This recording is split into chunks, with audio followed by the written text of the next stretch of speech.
नमस्कार, तिखट तडकामध्ये आपलं स्वागत आहे। आज आपण बघणार आहोत होळीसाठी पुरणपोळी। याच्या आधी पण मी एक पुरणपोळीचा व्हिडिओ टाकलेला आहे, तोही तुम्ही बघा। ही आपण आता वेगळ्या पद्धतीने पुरणपोळी करतोय। तर इथे मी ही चणा डाळ गरम पाण्यामध्ये भिजत घातली होती। साधारण 2 ते 3 तास झालेले आहे। डाळ बघा छान मोठी झाली आहे। हे पाणी मी डाळ चांगली 2-3 वेळा स्वच्छ धुवून घेतली होती, त्यामुळे हे पाणी आपण वापरणार आहोत। हेच पाणी आपण आता कुकरमध्ये डाळ सकटच घालूया। डाळीवर साधारण आपल्याला 1 पेर एवढं पाणी टाकायचं आहे। आपण थोडंसं पाणी अजून घालू।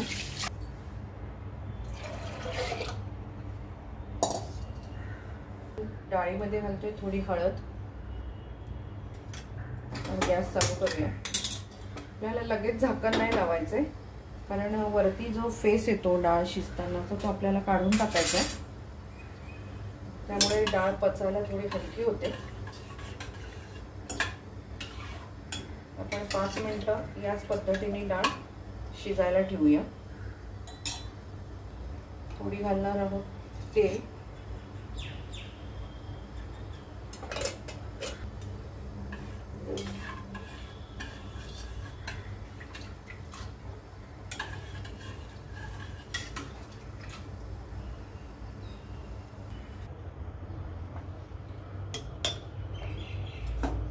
इथे डाळीवर आलेला हा सगळा फेस आपण काढून घेतलाय।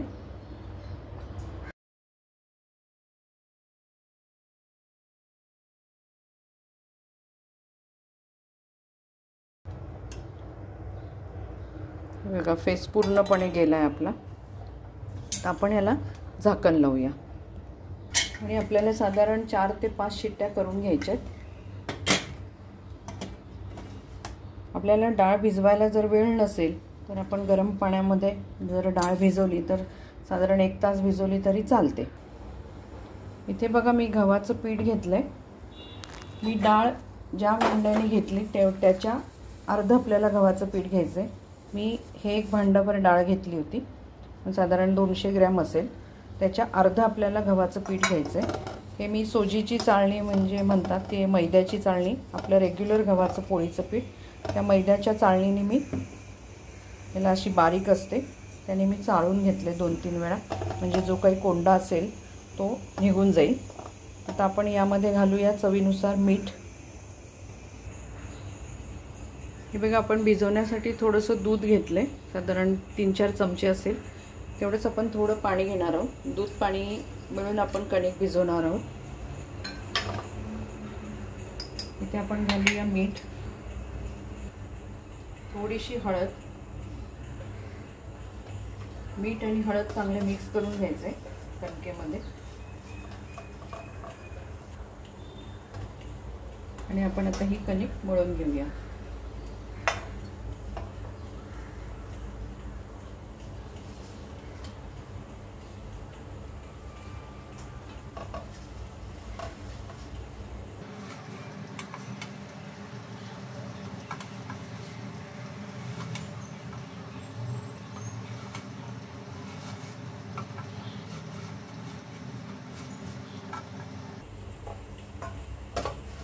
आपण रेग्युलर पोळीला जी कणिक मिळतो त्याच्यापेक्षा थोडीशी आपल्याला सैल ठेवायची आहे। ते बघा आपल्या कुकरच्या शिट्ट्या झाल्यात, 5-6 शिट्ट्या केल्यात आपण। डाळ आपली इथं झाकण पडलं का आपण बघूया कशी शिजली आहे। इथे आपली कणिक मळून झालेली आहे, हे बघा। तर आता आपण ही एका पातेल्यामध्ये कणिक ठेवूया आणि त्यामध्ये घालूया थोडंसं पाणी।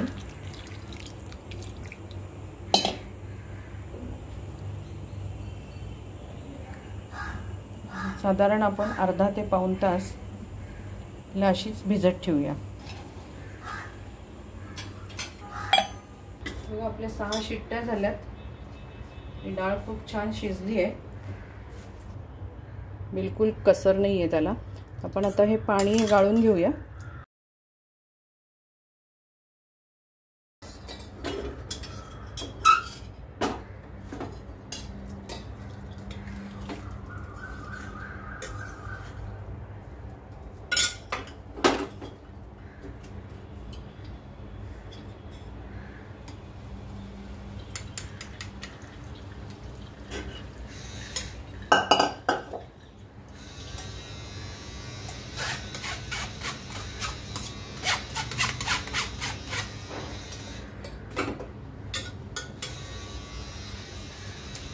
आपण ही डाळ गॅसवर ठेवू. हिला थोडीशी पहिले आपण असं स्मॅश करून घ्यायची.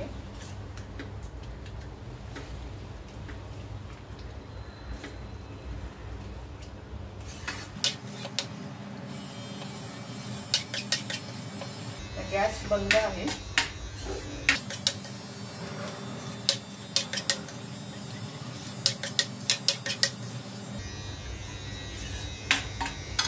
आपण गॅस चालू करूया. इथे आपण एवढं भांडभर डाळ घेतली होती, आपण तेवढ्याच भांडभर गूळ घेतोय. अर्धा गूळ आणि अर्धी साखर पण चालते, पण मी इथे फक्त गूळच वापरते. ती पण छान होते पोळी, अर्धा गूळ आणि अर्धी साखर.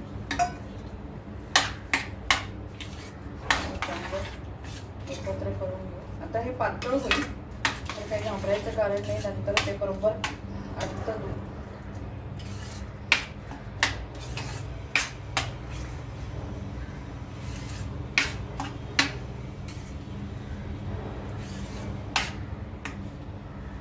आता ह्याचं जे पाणी निघतं त्याचीच आपण कटाची आमटी बनवतो. शक्यतो कटाची बनवायची असेल तर थोडी डाळ वेगळी शिजवली तर जास्त चांगलं, पण आता आपल्याला घाई असते म्हणून आपण तीच वापरतो.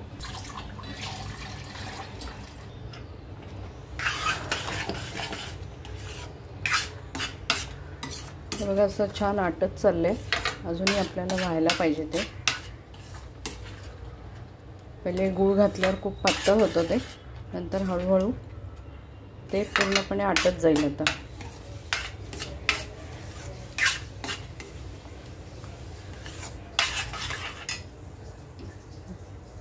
गॅस मंदच आहे. हे बघा आपलं पुरण छान झालंय. आपण असा गोळा करू शकतो. म्हणजे इथपर्यंत आपल्याला ते आटवून घ्यायचं आहे. आता गार झाल्यावर ते थोडंसं घट्ट होणारच आहे. दुसरं म्हणजे पुरण झालं हे बघायला आपण हे बघितलं की असा हा गोळा होतोय. दुसरं म्हणजे त्याला तुम्ही जर असं ज्या डावनी हलवत आहे तो डाव जर असं उभा राहिला तर आपलं पुरण झालं. आता आपण गॅस बंद करूया.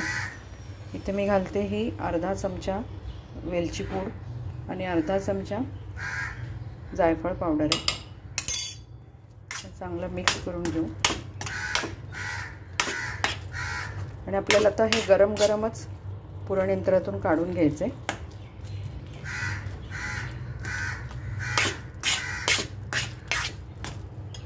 इथे मी पुरण यंत्राला जाळी लावली आहे. तर आपण याच्यामध्ये मिश्रण टाकूया आणि सगळं काढून घेऊया.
हे बघा इथे आपलं पुरण मशीनमध्ये दळून झालं आहे. पुरण यंत्रात एकदम सॉफ्ट आणि मऊ छान झालं आहे.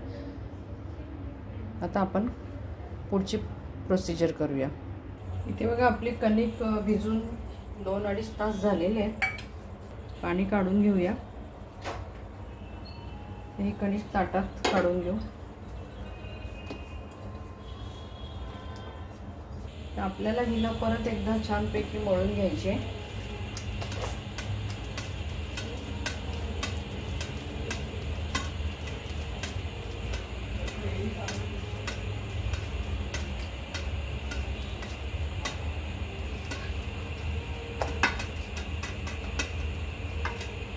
बघा तार बघ खूप छान सुटते कणकेला.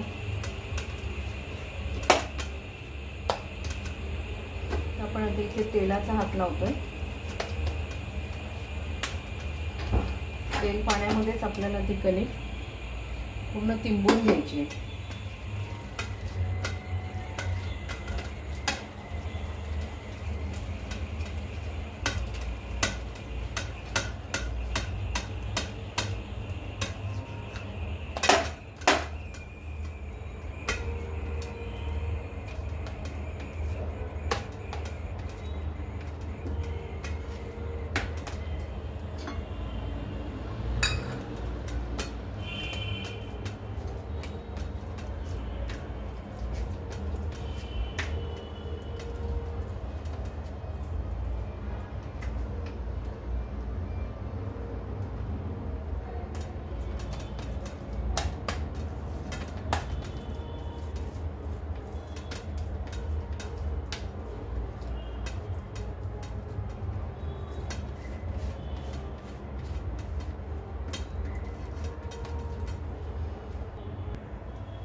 हे बघा, इथे आपलं ही कणिक मळून झाली आहे.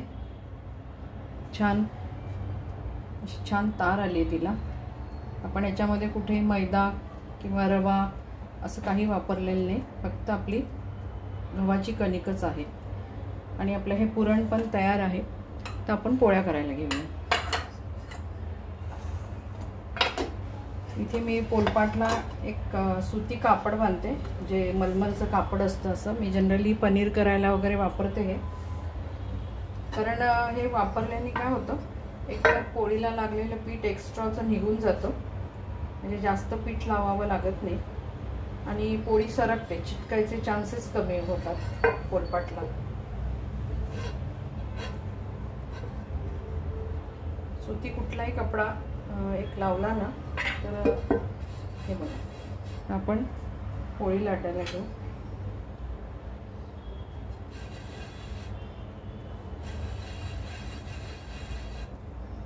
गॅस चालू केलेला आहे.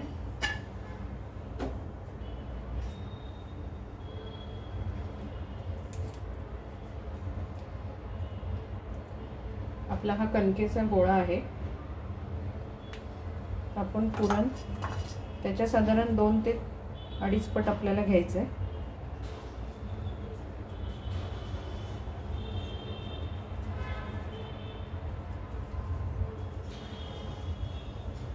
आपण एवढं पुरण घेतोय.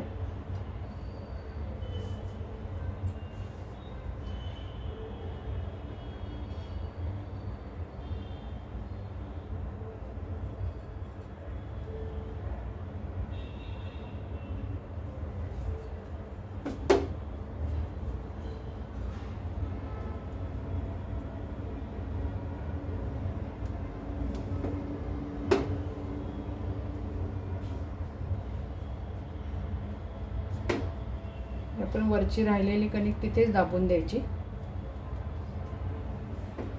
पीठ आपण टाकलंच आहे, त्याच्यावर थोडी हाताने पसरवून घ्यायची ती.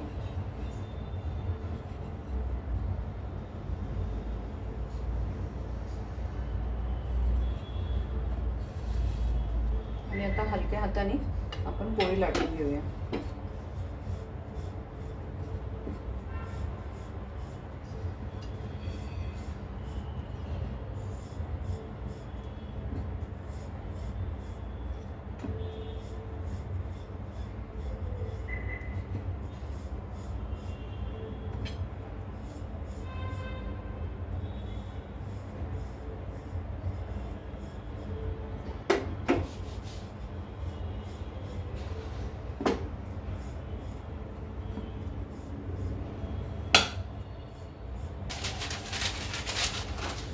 एक बटर पेपर घेतलाय, त्यावर आपण पोळी काढू.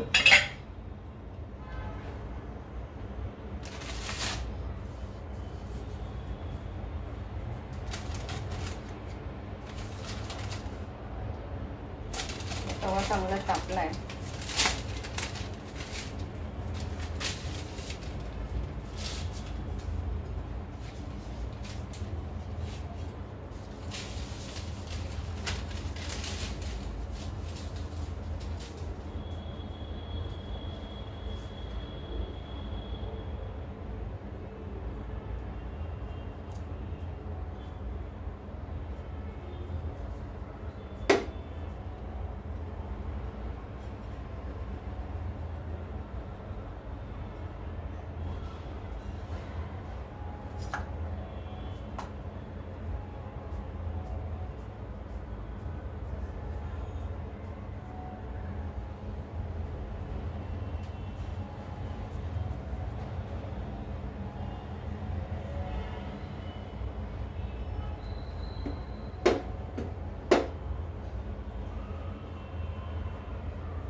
टाकते थोडंसं, तुम्ही तेलही टाकू शकता.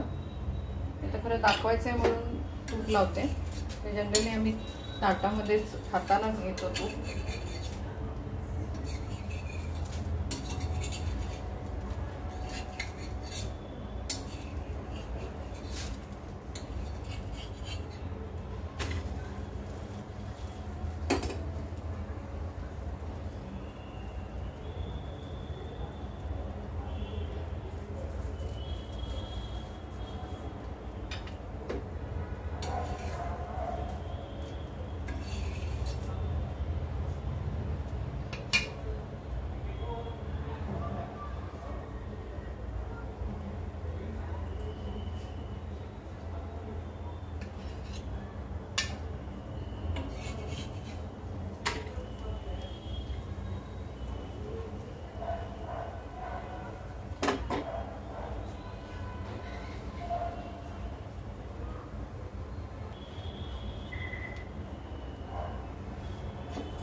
आपण परत एक पोळी करून बघूया.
किती छान झाली पोळी, छान मस्त खरपूस भाजली गेली आहे.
मस्तपैकी छान झाली आता ही पोळी.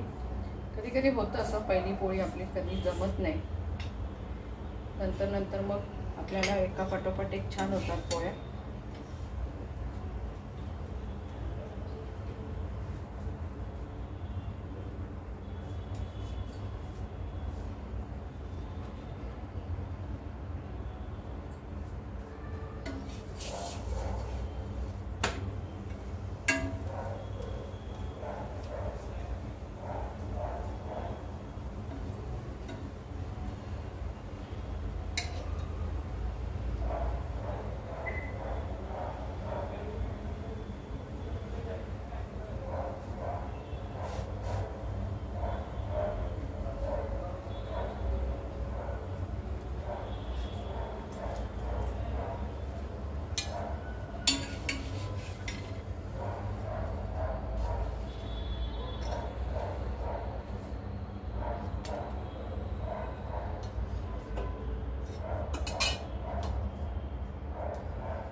आपण आता अशाच पद्धतीने बाकीच्या पोळ्या करून घेऊया.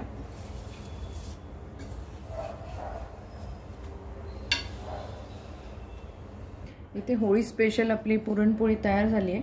इथे आपण फक्त कणकेचा वापर केलाय मैदा किंवा रवा काहीच वापरलेला नाही आहे. याआधी पण मी एक व्हिडिओ टाकला आहे, पण त्यामध्ये मी रवा आणि मैदाचा वापर करून पोळी केली आहे. ती यावेळेला फक्त ही कणकेची आहे. तुम्ही ही करून बघा. याच्यामध्ये फक्त मी तेल पाण्यामध्ये जी कणिक ठेवली होती ती खूप वेळ झाला मला ठेवून. खरं म्हणजे 15-20 मिनटंच ठेवायला पाहिजे, पण माझा 1 तास होऊन गेला होता. तर ती थोडा वेळ कमी वेळ ठेवा, म्हणजे तार जरा व्यवस्थित सुटेल, नाही तर खूप चिकट होतो हात मग. तर तुम्ही ही पोळी करून बघा, तुमचा अभिप्राय आम्हाला कळवा. तसंच तिखट तडकाला लाईक करा, शेअर करा, सबस्क्राईब करा. परत आपण भेटू अशाच एका छानशा रेसिपी बरोबर. धन्यवाद आणि हॅप्पी होली.